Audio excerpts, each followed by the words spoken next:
Okay, so I might have just found the deal. And when I say the deal, I mean the deal of a lifetime. The deal that changes the outcome of your life, that changes the trajectory of your life. Because all it takes is one. All it takes is one big deal to change your life. One fat check that's gonna change the outcome of your life forever. So I found this property. It's a commercial property. It's a medical office building. Now I called the guy, he's looking to sell, and he's asking $89 a square foot. So that comes out to about 1.78 million.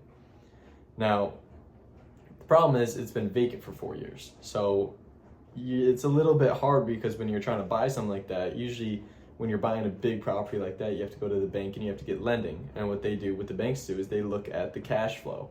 What can you get in cash flow from that? So if there's no instant cash flow, it's very hard to get lending for it. So the only way that I could sell this deal is if I were to find a buyer who has a lot of cash, who's able to purchase it outright. Now, $89 a square foot is apparently very good.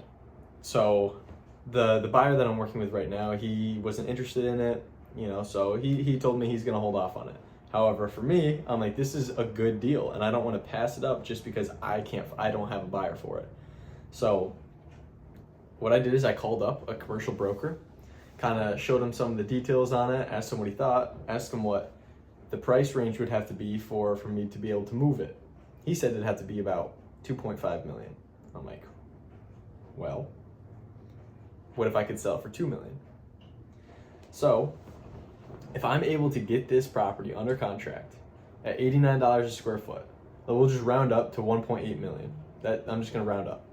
If I can get it under contract for 1.8 million and then take it to this commercial broker, have him sell it, he'll obviously get commission. I'm gonna pay him. We haven't talked about commission, but let's say I give him 3% commission. That's like $60,000, I think.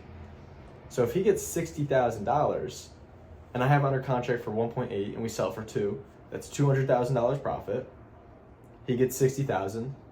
So I would walk away with $140,000 in profit. The thing is, that's a lot of money, right?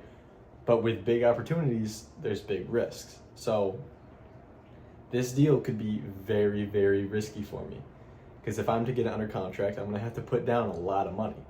Because you have to put down a percentage. And the thing is, I don't have that money. So I would then have to go and finance that money. I would have to find money to have somebody put it down and then give them some more profit as well. So kind of what I'm thinking is if I'm able to get this under contract, use somebody else's money to put that down payment on, then sell it for 2 million, I can make a lot of money. I could change my life forever. But things like this take balls. You gotta have big balls to go ahead and deal with property that's in the millions. Because there's a lot of risk. But I can't let this one go. And I want to use judgment. I'm trying to take my time, and I actually do have a lot of time. I have like 2 weeks before I'm even able to go and look at the property. The guy's very busy. So I have a lot of time to research this and kind of use my judgment on it. So my game plan is I'm going to pursue this deal. I'm going to do a lot of research into it. I'm going to dedicate a whole lot of time into it. And if we can get this sold, if we can move this deal, oh my gosh. I don't even know what I would do. But it takes balls. So kind of what I'm thinking is I might try and get this under, the way I might actually try and structure it is if I can put down like maybe a couple thousand up front and then say I'll pay you the rest of that down payment after the due diligence period, giving me enough time to market it to some buyers. However, I'm kind of going to be relying on this broker to be able to sell it. So I have to trust that he's able to do his job. But I guess that's kind of part of being an entrepreneur, is you have to let some of it out of your hands and trust in other people. A solopreneur is where you're relying solely on yourself, where you're making all the decisions yourself, you're doing all the work yourself. But an entrepreneur uses teams they use people, they use connections to get things done. And I really think that's the whole testimony of this journey right here is the networking.